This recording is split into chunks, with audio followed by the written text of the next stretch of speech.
Okay, good afternoon, good morning, everybody. Welcome to the Appledore Research readout on Mobile World Congress 2025. We have titled this short walkthrough, this time it's different, based on some of the conversations that we had at the show. And I think some of that theming may become apparent as we go through our debrief today.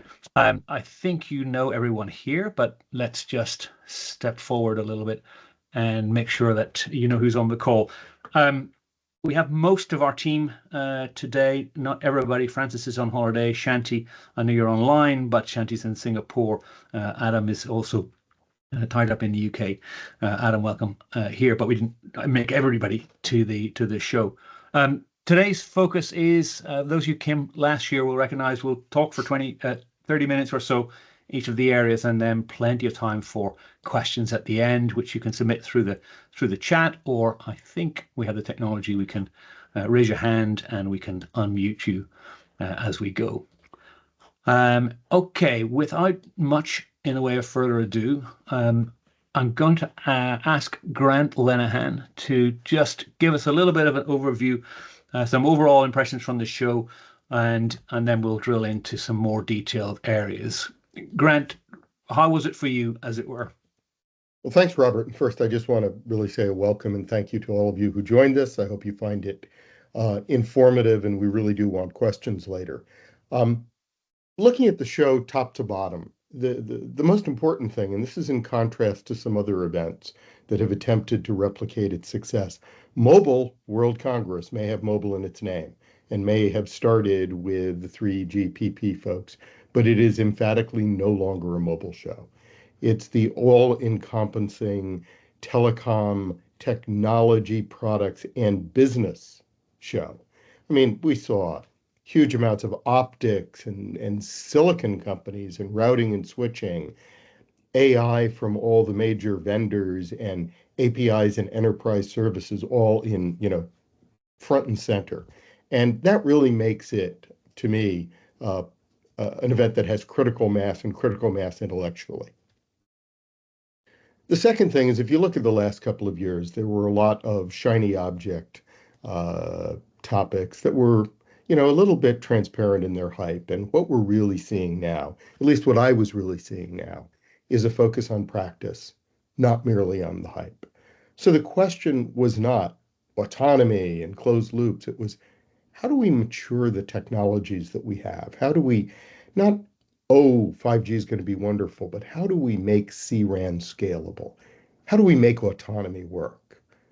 How do we, and questions directly to us from, companies that we cover and companies that we work tightly with, how do we generate revenues? Where am I really going to insert myself in the chain? And how do I win against my competitors?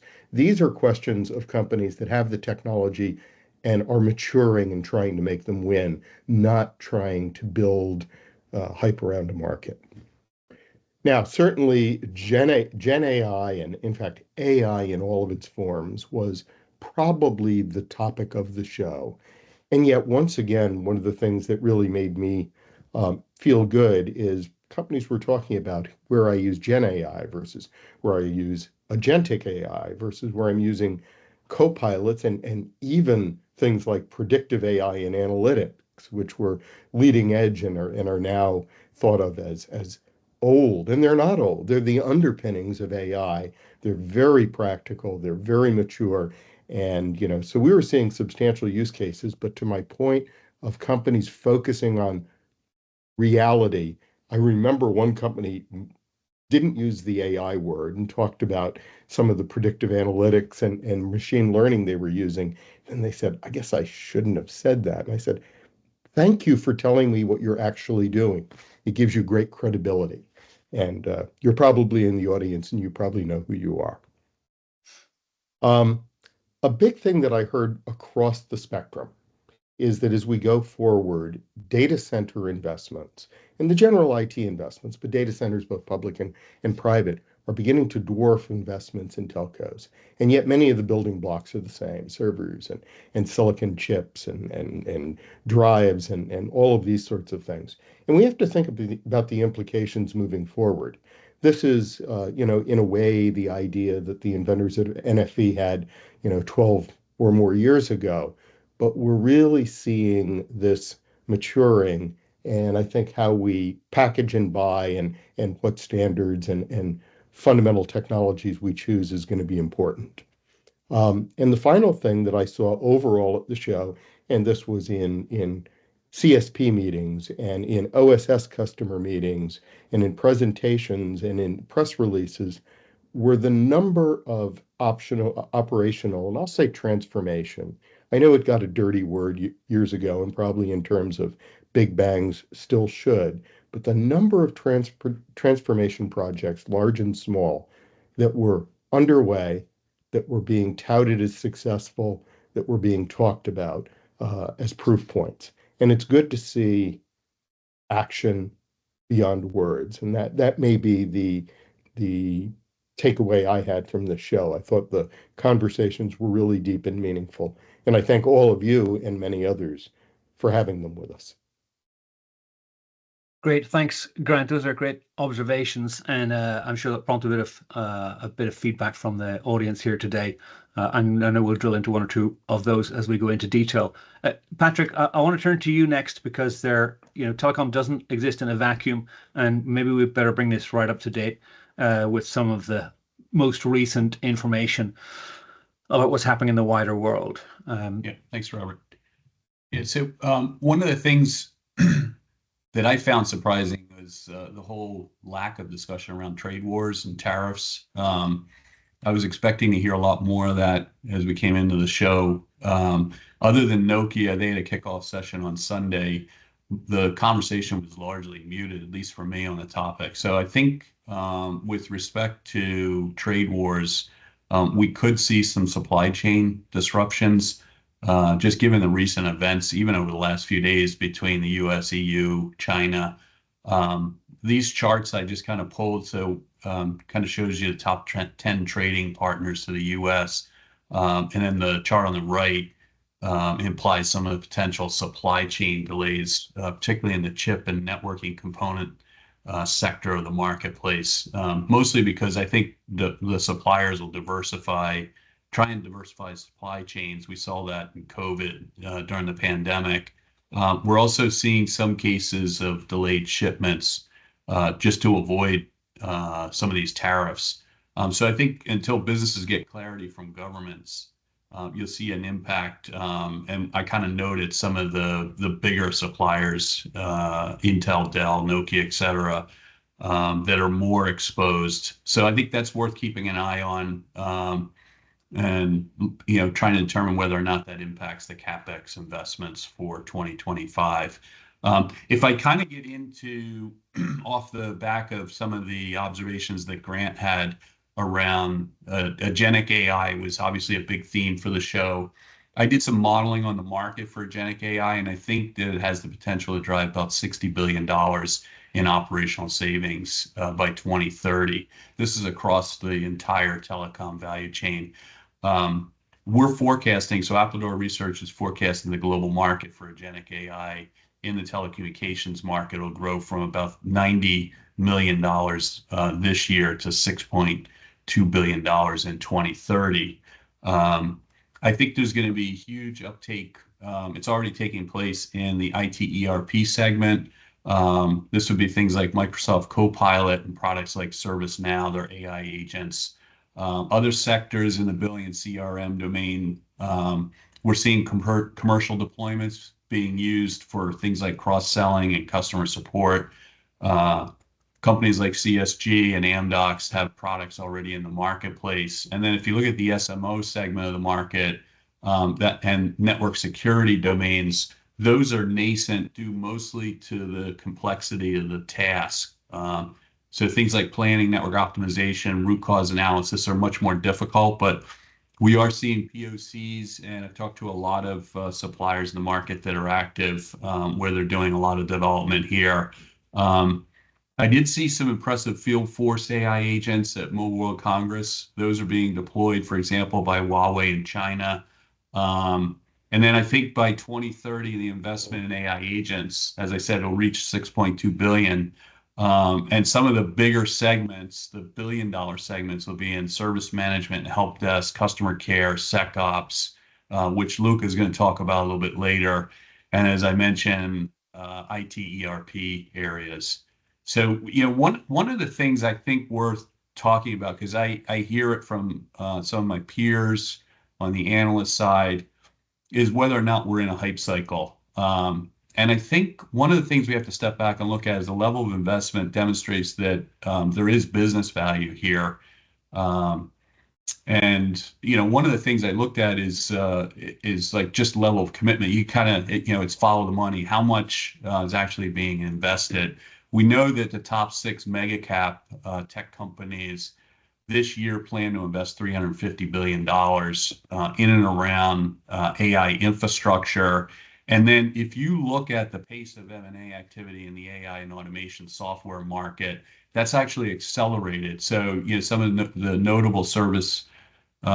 notable deals would be ServiceNow. They acquired MoveWorks last week. That was for $2.85 billion. IBM finished the acquisition of HashiCorp last week. That was $6.4 billion. Luca, as I said, is going to talk a little bit about SecOps, but if you look at Cisco, they acquired Splunk for $28 billion in March of 2024. That was to get observability, but there's a pivot towards cybersecurity capabilities, and that fits into the SecOps domain. And then in November of 2024, AWS invested another $4 billion in Anthropic, so that raises the total investment to $8 billion. Microsoft, $11 billion. I can go on and on and on what we're seeing in M&A activity, but you're not going to make these investments if you think it's a bubble. So, valuations may be high, but I think, overall, we're seeing some green shoots, and we can jump into some of the use cases that we laid out. So there's 6 major areas of agentic AI that we think will be applied to telecommunications workflow tasks. Some of the most interesting areas to date, as I mentioned, are in revenue monetization and customer support segments. I know John's going to cover a little bit off on that a little bit later in the session here. If you look at Lumen, some of the things they're doing with Microsoft Copilot for sales, they're helping reach their customer needs and crafting follow-up communications. Pretty good use case there. Copilot is looking to save Lumen about $50 million in annual savings. This is all agent-based technology. If you look at Salesforce and their agent force, they're doing some interesting things with their flow builder and using a conversational interface. So now you can take the business logic rules and you can bring that into the agent builder and apply this to some reasoning. So I think the use case being deployed applies to really around appointment scheduling. We're seeing a lot more activity there. Amdoc showed its Amaze agent. That's being used for customer care in scenarios like bill shock. So the agent engages with customers that might call in to question their bill, and then they run a dynamic workflow to deflect those inbound calls. So those are all what I would deem as concrete, grounded. There's obvious benefits there. If we kind of pivot to the network security domain, Nokia announced a threat hunt assistant. That's part of their NetGuard cybersecurity dome. That was this week or this past week at Mobile World Congress.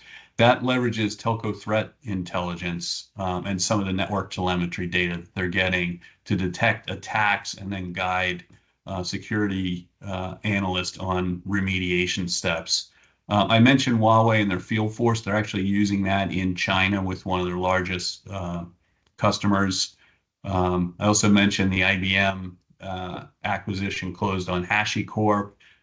Those tools are widely used by enterprise and cloud service providers and DevOps teams, et cetera, to improve some of the operations. Again, Grant's going to get into that, but these are all points of evidence where to sort of go back to the top of the session here, it's not really about what's going to happen 3 or 5 years down the road. I think a lot of the conversations we were having in Mobile World Congress is how do we get things done now and show me business value in the next, 3, 4, 5 months, not a couple of years out. Finally, I just want to conclude with some comments on the overall market. So we see much more collaboration in the market between service providers and suppliers. So AI is not just being used by the operators, but they're also interested in how suppliers can help them monetize AI in their own businesses. So that's, I think, a key theme. The other thing that I would point out is the partnership ecosystem by hyperscalers. That's in what I would call a repositioning phase. So if you look at AWS, they're very aggressively growing their partner ecosystem. Microsoft's repivoting with both, they're doing some divestitures in their telecom portfolio, but they're actually at the same time expanding their ecosystem. If I look at Google, they're sort of the third cloud provider, but they announced a few key partnerships at the event. Had a chance to visit with Brian and some of the team over there. And then finally, I would say data accessibility and domain knowledge are still critical assets to make all this stuff work. We were talking about it before we jumped on the call. So I think companies like NetScout and Ritsu, Radcom, Viavi, Spirent, that are really like hardcore into the network. They've got high quality subscriber data, control plane, user plane data. That all can be leveraged across the customer lifecycle to support, network operations planning, and other teams to drive down this OpEx cost. So I think that'll be a key theme that you see this year going forward. And I think it'll be, Grant's going to touch on, I think the other ambition is to move from level 3 to level 4 on autonomous networking, which essentially takes the human out of the loop. So these are all foundation technology that sort of helps us get to, we've been talking about autonomous networking for, Grant and I have been talking about it for 10 years now at Appledore. So I think we're finally seeing some green shoots and some forward progress there. I'll turn it over to you, Grant. Patrick, just before we move on from that, we do have one question in from Jeff in relation to the forecast, the agentic AI forecast. Are those numbers in addition to Gen AI, or does it incorporate Gen AI spend? I think, Jeff, I can talk to you afterwards, but I think, we have the generative AI, but what I'm seeing is a lot of companies have pivoted to autonomous agents. That's where they're really taking the forward direction of their portfolio. The type of interaction that we have, through things like ChatGPT and everything, I think they'll still be there, but a lot of what I modeled there is around agentic AI, Jeff, and I'm happy to talk to you offline on that. Thanks. Grant, let's switch tracks. The gear's the same, it's just a different track. Let's talk a bit more about autonomous networks, and again, some more detail from the discussions of the show. Sure, and Patrick was beginning to touch on it. And one of the things is that we're seeing that AI in the large, right, is part of the answer to autonomy. And so the two are becoming two halves of the same discussion. And one of the nice things I think that AI and agents and analytics and such has introduced into that conversation is it forces you to ask what data set you're going to look at and what outcomes and suggestions and triggers you're going to generate, which focuses that discussion on automation down to something you can really get your hands around and makes it tangible. And that leads in really nicely to a couple of comments. The first one goes beyond what I saw at MWC, but certainly includes the discussion at MWC. Everyone in the industry does seem to be at minimum, if not completely, saluting the TMF autonomy evolution chart and its steps from level 1 to level 5. But everyone at the same time is recognizing that the jump from level 3 to level 4 is a chasm. And that's the paper that my colleagues, Robert and Francis, put out recently. It is a chasm to be crossed. And one of the things that we observed here very well is that jump from 3 to 4 can be an enormous chasm, one that's very deep, very wide, very risky, very hard, and probably not going to happen anytime soon. Or there are ways we can make it narrower and less risky and easier to get baby steps and maybe walk across where the chasm is rather than fall into it. And that's really becoming the point of the nuanced discussion of how we get there. Generally means downscoping. And I asked in several meetings, including, one that I was in, we had a meeting with Huawei on this and a meeting with Nokia on this and a meeting with some of the large carriers on this. And the question was, when you're going to go to autonomy, you're going to go to autonomy for what specifically? Is it for planning engineering? Is it for configuration management? Is it for fault identification and correction in a network as built? And when you start asking those nuanced questions, the problem set becomes smaller, the problem answer becomes more obvious. And that to us was really a sign of maturity in the way to take baby steps and move forward. And then you do a larger and larger problem scope until suddenly you are looking at broad level 4 autonomy. And again, the key thing here is to recognize that the industry has gone from saying autonomy and automation is good and it's going to solve many problems to recognizing that they have very specific use cases where they're trying, learning, and taking those learnings and adapting it again, and therefore doing it. The next thing is I like to say that we're watching companies once again narrow down their focus and staying within their swim lanes. Very specifically focusing on specifics of technology, whether that is automating broadband access ponds or automating with SDN control your IP core and the overlay services, or automating aspects of 5G and 4G RAN reconfiguration. The concept that you automate domains first went from being somewhat controversial when I was talking about it 3 or 4 years ago to being incredibly accepted now, at least in practice. Theory is one thing, practice is quite another. The other thing I heard from several companies is you need to get down to subdomains, right? Don't try and take your whole transport area. Take individual pieces of that and get them working. And so we're beginning to see that. We've actually got some research published with primary data in it and interviews that you should search out and read on our website. But once you have a sufficient number of domains, suddenly you have the practicality of being able to implement end-to-end service orchestration using cross-domain orchestration.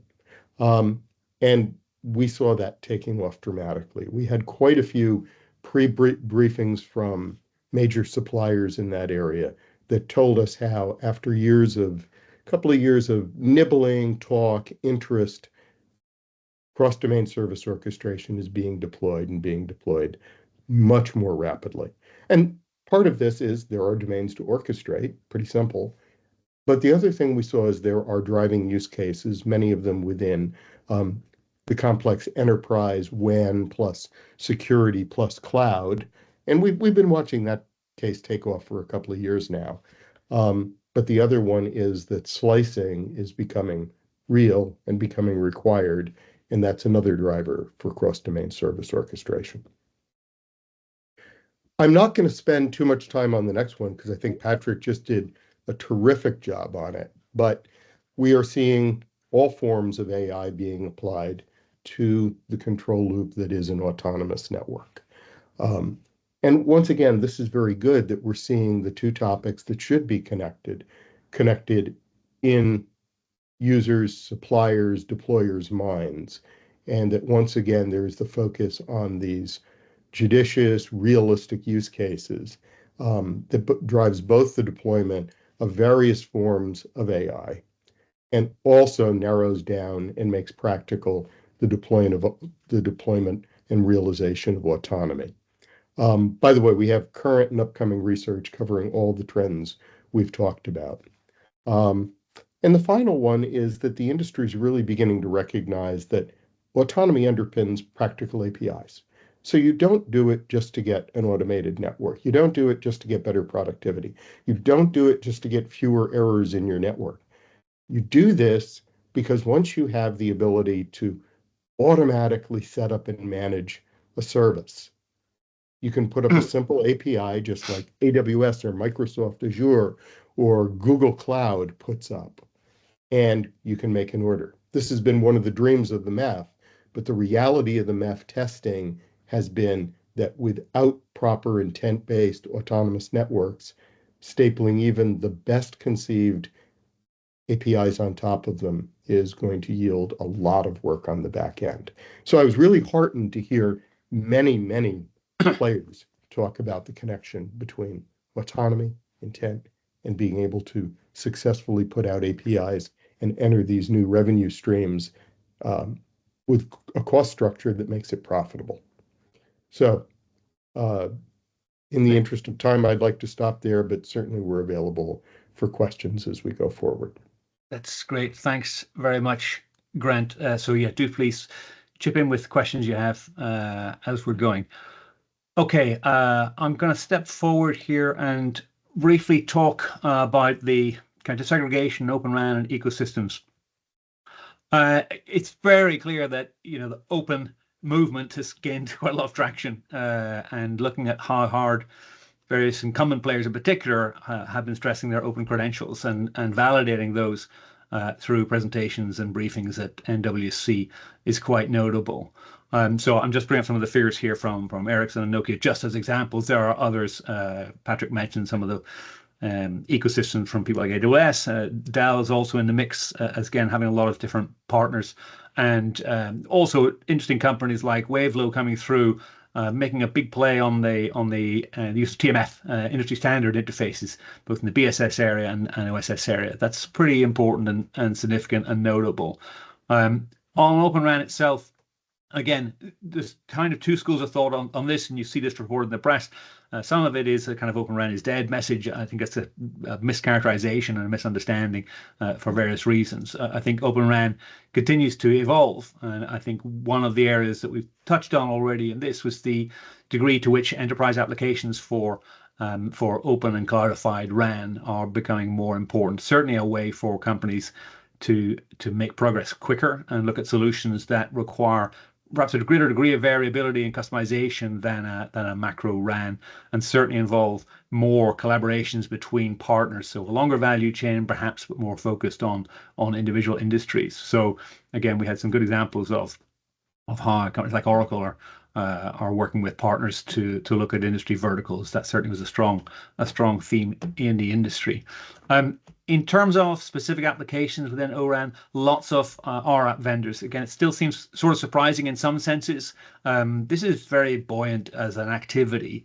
Lots of new younger players as well as older players, established players from SOM still packaging, repackaging into the RAP space, and even companies like Ira Technologies, RAP generation tools and so on, no code interaction with network and then generating applications, deployable applications on top of that. So this is still a lively area. One thing that came up quite a bit, I noticed, again, slight tangent to some degree, but was this whole concept of sovereignty. As people talk about AI, we've been used to talk about data sovereignty for a while, but it's an interesting nuance in the process as people are concerned about where the intelligence lies, and so we're seeing some more interest in clarity around the location of AI, so sovereign AI and layers to manage AI in that as well. I just want to skip forward one slide to indicate we were talking already about some convergence of visions, and so what I found in conversation was, I think, a growing acceptance of a vision more or less like this.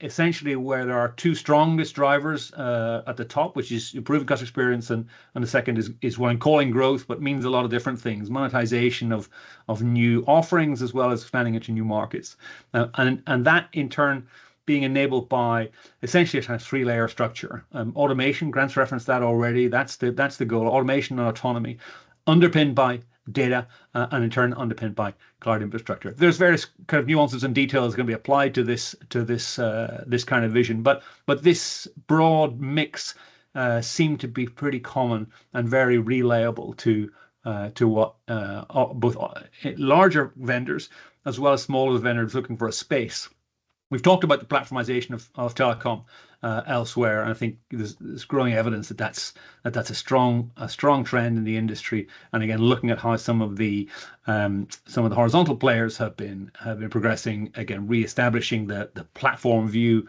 integrations with other players north and south of them, and what Grant calls sticking in their swim lanes. I think we're certainly seeing plenty of that. I don't want to say too much more about Open RAN and ecosystems in the interest of time. I'd like to, Luca, invite you to talk a bit more about the quantum and security and SecOps space. Yes, indeed. Thank you, Rob. Definitely, quantum is becoming a very strong theme. We've seen a lot of at MWC. Telecom operator providing, displaying their quantum safe network, like China Telecom, Telefonica showing off their solutions for quantum safe IoT. Ultimately, they all address an upcoming threat, the fact that quantum computer will soon be able to decrypt the encryption algorithms and that underpin our infrastructure of data, both in transit and at rest. So although there has been work to prepare for quantum safe networks for the last probably 10 years, but it's only now that this problem becomes really relevant, and the whole area of post-quantum security is gaining a lot of attention. And there is definitely a sense that, yes, of course, the threat maybe is not clear in time where it fits. Maybe it's 5 to 10 years, depending on who you ask, or depending on different prediction. But ultimately, it's coming, and it will take a significant amount of effort to update the entire infrastructure. Think about the public key infrastructure, which underpins all financial transaction, commercial and business of all kinds. So to update all this, it will take some time. So it's not, even if the threat is far ahead, maybe or perceived a bit far ahead in the future, but they need to start addressing this threat. It's immediate. So there is also a clear shift from all the work that has been happening in the labs and in research institute or startups. Is actually becoming much more a matter of adoption and starting to putting in the field. The like of South Korean Telecom, SK Telecoms, for example, having a stake in a quantum key distribution company is a sign that telecoms are very much involved in this. The acquisition of ID Quantique, which is one of the major provider of quantum safe networks by quantum computing firm IonQ, is another sign that there is a lot of interest and a lot of potential in this market. Appledore published a market outlook paper just a few weeks ago, showing a very aggressive growth of this industry, both on the more hardware side, if you want, so what we call the quantum key distribution, so devices that ensure that optical network are safe, and also on the cryptography side, post-quantum cryptography. There is also a need for diversification, for bringing very clear messages to the market, which is also at the same time requires some level of education, some level of understanding. So that's is going to be a field which require clear messages, diversification, clear use cases. That's definitely what we will see. The announcement about quantum security will I'm sure will start piling up. I think today or yesterday there was an announcement from Vodafone and IBM working together exactly on quantum cryptographic resistant systems for mobile networks. So this is definitely an area which will gain a lot of momentum, a lot of attention in the next probably 1 to 2 years. Luca, just a quick follow-up, Luca, for folks on the call. Maybe give a little bit of clarity on your last point there. So there's new players coming in the market, and I guess because you're doing a project right now where you're working with a company that's developing technology, their path to market, and how you see that market sort of evolving over the next couple of years, because I know there's quite a bit of activity. As we speak, there are only a few players that are that have commercial system for quantum key distribution. So basically securing optical networks from quantum tac. There's only a few of them, but there are very many startups piling up into this race, and they will start gaining attention. That we'll start seeing merger and acquisition. We'll start seeing new investment, not anymore just from the European community, for example, but from private investor, private equities. So that's definitely a market that is building up. Companies like Quantum Cats that produce chip-based quantum key distribution systems are a very unique technology, but this market will definitely expand as the opportunities also will expand. I mean, it's to be noticed that maybe Asia Pac, so China, South Korea, are ahead of the game. China has already installed over 5,000 kilometers of quantum safe networks, optical and satellite. Here in Europe, there's a lot of research, but still not, maybe in the adoption we are a bit lagging behind. And North America also, I think, probably lagging behind. But definitely, a lot of activities. Startups will very soon become mid-sized companies, and we'll see a lot of merger and acquisitions. Okay, thank you. Great. Luca, please do give us a perspective on security operations. For what concerns the SecOps or security operations, also an area which is gaining a lot of attention. There are two fundamental reasons. One is in itself, security or SecOps is becoming increasing under pressure. The increased level of cyber attacks, both in volumes and sophistication, require the whole security operations to be upgraded, if you want. And automation is at the heart of it. For this reason, there is, we obviously clear as there is a similarity between what security operations need to go through in terms of evolution and what network operations are already going through in terms of evolution. And we already spoken a lot about automation, autonomy. So these two elements call for closing the gap between these two functions that historically have been separate and with very little interaction in between. But fundamentally, they first share the same principles of a lot of data to be gathered, ingested, analyzed, and a lot of AI there where it can be used to provide insights.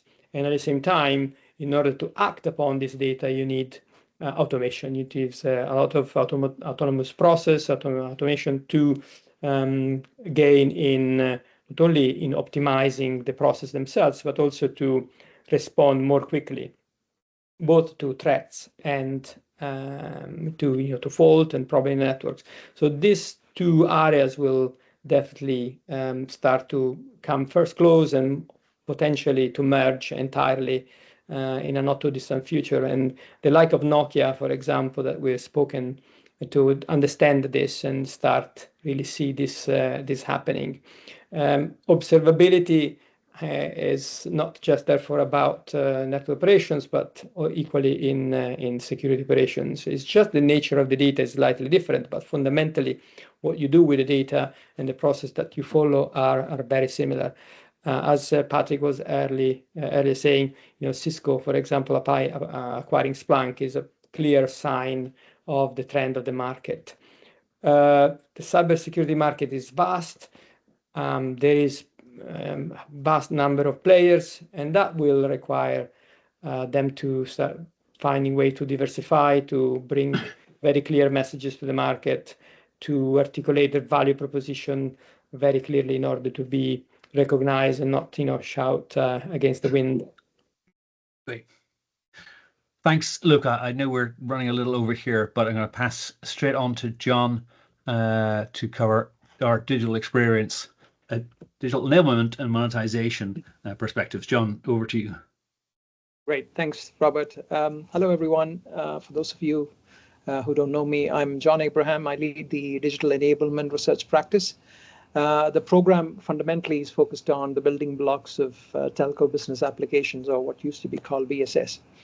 So MWC25 reinforced something that we have been seeing for a while now, which is that the digital enablement is actually in a slipstream phase, which is the broader trends is actually what is influencing investment in this segment. Broader trends like AI, or strategic focus on enterprise, or the emergence of new monetization frameworks. We'll talk about that in detail in a bit. But this is a shift away from what was predominantly a compartmentalized buying behavior in the past, if you go back 5 or 10 years. And it has been a steady evolution towards something that is more entire end-to-end stack. So this has implications, especially for vendors, how they package up their solutions, how they take it to market. I think it would be better for especially niche vendors to have some sort of a partnerships so that they can address more broader portions of the stack. Because going back to the point, it's right now in a slipstream phase where it's more like centralized enterprise-focused buying behavior. All right, my three key takeaways. It begins with agentic AI. We have heard a lot about it. Patrick spoke about it, as did Grant. Well, to begin with, there was a lot of agentic AI on the flow. We saw demos from ServiceNow, Salesforce, Amdocs, NetCragger, Totogi, and few others. Yet I would say it was not as pervasive as I thought it would be. I expected pretty much every vendor to have some sort of a story around this, but that was not the case. And one part of the problem I suspect we all have here is that we don't have a clear definition on what an agent is or an agentic AI is. To me, one of the biggest distinctions between Gen AI or a ChatGPT and what we call agentic AI is the ability to reason, ability to pause and think. And even if you look at the trajectory of how it has evolved, it was since the launch of the O3 model. But I think this is still early days, so we are likely to see a lot more activity here. One other observation I had is, because we don't have a clear definition of what an agent is, because I went around asking a number of these vendors, how many agents do you foresee, managing the entire BSS? And I got answers ranging from the early tens, like 10 to 15, all the way to hundreds. It's almost like an agent becomes a class function or a microservice by itself. So again, we need a lot more maturity along those lines on, before we can clearly define what this is and assess how good an agent is, because I think that's going to be a crucial part of this entire conversation. Commercial models, it's evolving. By and large, most of the vendors seem to be centered around an interaction-based model. Some of them have some sort of a hybrid with the size of their subscriber base. But there was a lot of interest in tying the monetization model to the value of the transaction, not just per transaction. Because if you just tie to the number of transactions, you have a problem, because it might take multiple transactions to actually generate value, whereas tying it to a value of a transaction just seems more fair, but far more complex. So I think we can expect a lot more discussion around that.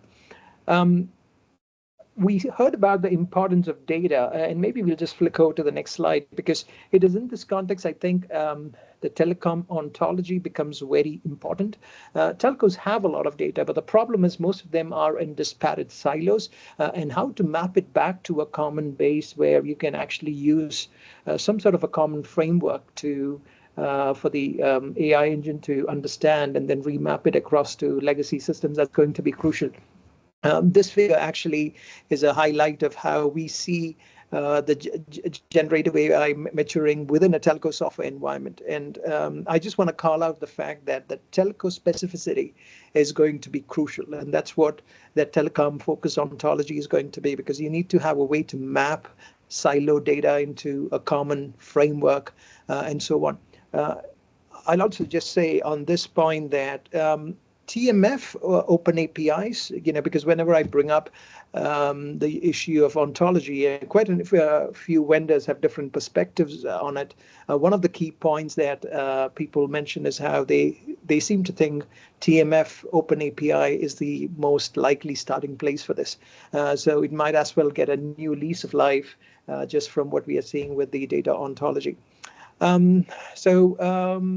One observation I have had from the show is that by and large, most of the vendors seem to be focused on what is the application use case, what is the new exciting thing that you can do? And there were a few you can do with Gen AI, but I also sense there's a lot more operator interest in going down the technology stack and understanding how to get it done. How do you actually generate value rather than just talking about it at a use case level? And I feel this MWC at least fell short of being able to fully address that. One last point on agentic AI. I actually heard anecdotes about some boards overruling certain technical teams in terms of their adoption curve for generative AI and agentic AI.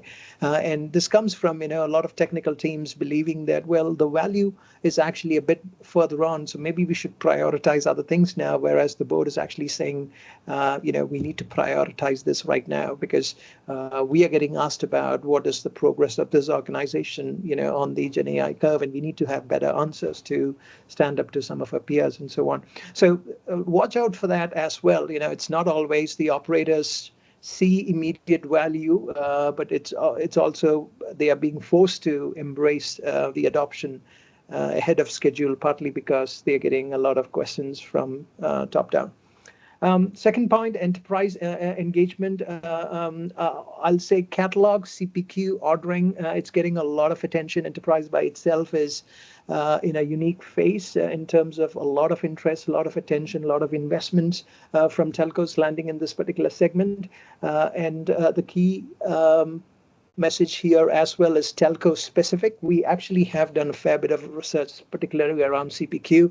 And one of our takeaways was that you have, as a telco, a lot of options in the market if you want to deploy a new CPQ solution. But the challenge is to actually have something that is telco specific.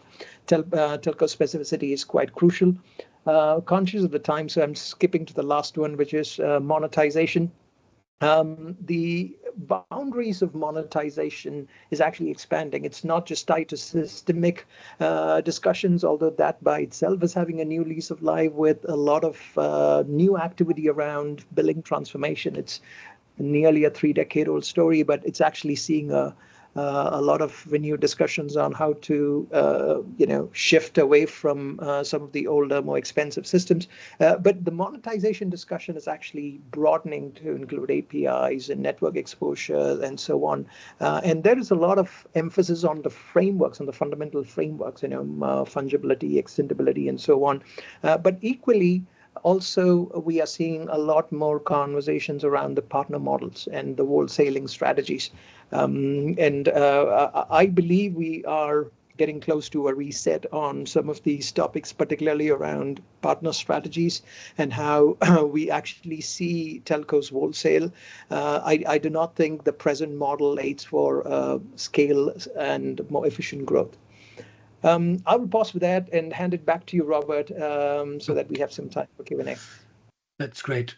Okay, we will move straight on to Q&A. We're going to skip over the commentary from Francis because he's not here. But if anybody has questions on that, we can come to that too. I do just want to reference, I've put up some links in the chat as we've been going here. We talked on some topics today already. Additional research, do go to the website. We've undergone a fairly major revamp, so that's just improved usability and so on. We will expect to have some more survey material coming out this year. If you are interested in conducting surveys with us, we've done some very successful surveys last year, then please get in touch. And the last is a shout out to the podcast, which I know many of you have either been on or listened to. But talking transformation is another channel to have industry discussion in a objective way with Appledore and with people who are doing interesting things in the industry and moving the industry forward. I'm going to stop with the advertising at that point and go into our Q&A. The team has some time left over, probably a little less time than we had planned. I've just put up a kind of montage of some images from the show, which reflect some of the themes we talked about today, and may prompt some questions from folks. I'm going to mention one or two things just on this slide. The first, which we haven't really talked about so much for, but it's just the relative lack of 6G content. It was there in places, but very kind of downplayed, and certainly not the kind of buzzword of the show. A shout out to Oracle at the bottom. I know their Cybertruck, which was their first responder vehicle, got a lot of attention, a lot of interest. Actually, what it was demonstrating was something quite powerful. A combination of technologies, cloud applications, connectivity in a vertical specific context. And it was a great example of how companies are thinking about value chains and thinking about how to solve real world problems. If there are any questions, please do put them in the chat. One question I'd like to ask the team, because we started off talking about essentially a greater degree of optimism, and I know some of the results we've seen from companies on this call and earnings calls we attended were a kind of strong end to the year, and a fairly promising outlook for 2024. Even Mickey Mikitani at Rakuten, was very bullish about in the session that they held and briefing people at the show on progress. What do you think is the reason for that? Has the logjam in particularly our focus areas of network automation, so on, has that logjam now been broken, or is this a result of overwhelming pressure, or what do you think explains the likely uptick that we're seeing in the areas that we focus on? Maybe Patrick or Grant would like to offer a view on that. I'll let you start, Grant. Yeah. Yeah, I think it was, partly what I was trying to allude to earlier, that I think we've had several years of companies getting their heads around the fact that they need to really consider the capabilities of technology very differently. In Apple terms, it would be think different. Don't view your network, your operations, as they have been for the past 20, 30, 40 years. Think about all the things that change in programmable and in software deployed networks, and the market pressures that are on you to have vastly more flexibility, the ability to rearrange your WAN for a global enterprise whose supply chain is varying. The need to change with technology refresh cycles that are so quick. And the next thing was, could they figure out ways to simplify it? And I think that's what we've actually hit, is there's been enough experimenting with technology that the industry is beginning to understand how to start. But it's very much how to start. The old joke, how do you eat an elephant? You eat it one bite at a time, not the whole elephant. I see Patrick antsy to add something, so I'll be quiet. Can I just hold you there, because there's a follow-through question that touches on that point, Grant, from Brian Murray. Essentially, Brian's point is, look, we talk about a lot of things today in our research today that really cut across some of that traditional structure in telcos. It's kind of what you're alluding to there. Automation is one example.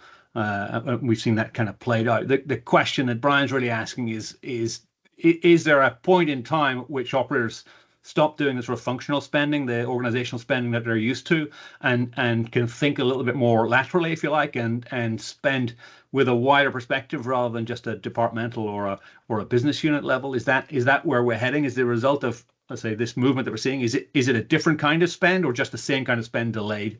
Patrick, maybe you'd offer a view on that for Brian's benefit. So I don't see budgets expanding, Brian. So I think you'll see budgets shifting. Some of the use cases I was pointing out earlier point to a couple things that we've seen in our industry, and probably the most important is the level of complexity has increased and will continue to increase. So when you look at disaggregation, for example, the RAN, and you look at deploying things like 5G standalone, the operational teams just are not set up to handle that level of complexity as you start to roll out new services. And I think, there's an opportunity here, particularly around doing more in automation or using AI agents to help do mundane tasks and give you that scalability is sort of the proof point to say, okay, we're starting to move in that direction. Grant and I talked a little bit about autonomous network. I mean, I think, we put out this paper, Crossing the Chasm, the autonomy chasm. Everything we've seen to date has been iterative in terms of automating things. So I think it does require a lot of the customers that, that are in the marketplace to think differently, the operators themselves, as to how do they retool their processes, but also at the same time change over the tools. We know a lot of the tools that they're using in their environment are very sticky. If you try and do a swap out, it gets very messy. You break things, you disappoint customers, things of that nature. But it fundamentally is going to require those sort of changes in people and process and the tooling that they're using. And I think it's not a technology problem. We have the technology available to us. How do we move forward in implementing that? And I think, we are seeing some forward progress with, a few operators that are willing to experiment in those areas. Grant, do you have a point to make? Yeah, just one quick adder. I totally agree with Patrick's comment that we're not going to see budgets growing dramatically. Our greatest hope, though, is that our budgets are spent in a way that we can get more done with them. And if we take a look backward, and I'm going to turn up the contrast too much on this, but to make a point, every time we came up with a new service as an industry, we then spent probably the better part of a year creating a top to bottom stack to operate it, or at least a top to bottom service within our stack, custom made to operate it. It was slow and it was expensive. And then as we added more and more stacks and more services, we spent a greater and greater proportion of our IT and operating engineering budget maintaining them. We didn't have the money to do things new. We don't want to be too hopeful, but if you look at the architectures that the industry has been talking about for ages and that are deeply within Appledore's network automation software taxonomy, it's one in which you have reusable pieces and it can be much cheaper. I believe we are finally seeing the non-technical blockers, the inability to think differently, getting us to a place where we may have more of the budgets left to innovate as opposed to just fix problems and create new brittle stacks. And I know that you guys are working on that and we're working on that, and probably everyone on this call hopes for that. I'm very cautiously optimistic that we're going to at least make some solid progress toward there. Will we get there overnight? No. Yeah, we get one more question coming in from Dave Dougal. Dave, do you want to come off and just add any more clarity to the question you posted? Let me see if I can unmute Dave. I'm not sure I can unmute Dave. Apologies. Let's see. I'll ask Dave's question on his behalf. I can if you want. Okay. Grant, why don't you ask and maybe get John's answer first? Well, I thought I just unmuted you, but I'm not sure it worked, Dave. So maybe you need to type it in and have Robert repeat it. I got it on the Q&A. So Dave's question, just for everyone's benefit, is trying to understand the connection between, John, you mentioned ontologies in telecom, and Dave's just trying to map between John's conversation about ontologies in telecom to Grant, your perspective on autonomous networking. Where do these two worlds kind of mesh together? I think, can you hear me now? Oh, yeah, we can hear you, Dave. Sorry. Thank you. Fantastic. Yeah, so actually, great session, gentlemen. I thought across the range of subjects, and so and some good insights throughout. Great to hear your thoughts on the conference. So I was just crossing. I was glad to hear the ontology, the O word used, ontologies, and While I agree in many regards to the practical comments from Grant and Patrick on essentially you need to be tactical in your implementation, but you need to be strategic in your thinking, right? And I think the problem with chasms, there's this great quote from David Lloyd George, who was a Prime Minister of England. You can't cross a chasm in 2 steps. Right. In other words, you have to make a leap, right? You can't cross a chasm by just putting 1 foot over the edge. And so I think that leads to strategic architecture and tactical implementation. And that's where I think ontologies have a real role. And I was just wanted to see what Grant thought on that. So, as you know, I agree with you. And yet that it was a loaded question.